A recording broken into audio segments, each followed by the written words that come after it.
Çfarë ndodh pas vdekjes?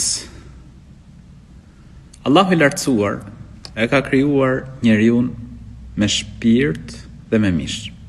Me ndarjen nga kjo jetë ndahet shpirti prej trupit dhe vazhdon udhëtimin shpirti. Ngrihet drejt qiellit.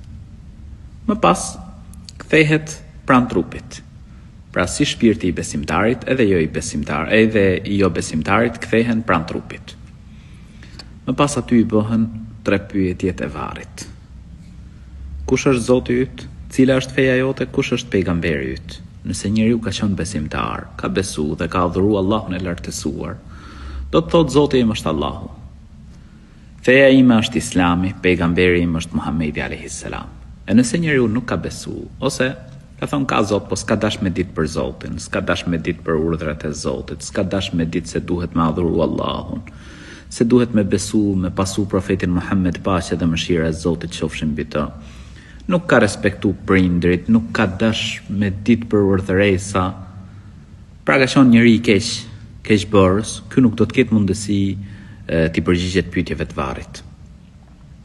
Më pas, besimtari përjeton mirësi në varr.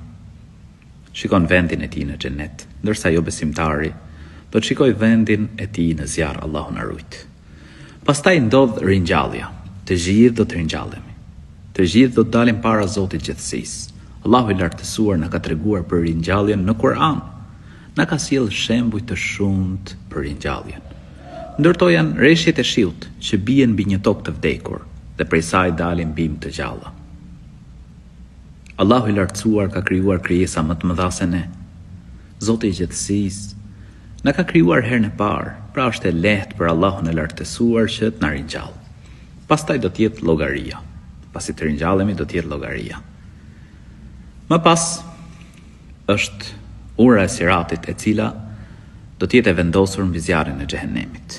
Besimtarët do të kenë mundësi pra ta kalojnë urën e siratit dhe do të hyjnë në xhenet, ndërsa jo besimtarët do të hyjnë në zjarrin e xhehenemit. Allahu na ruaj prej tij.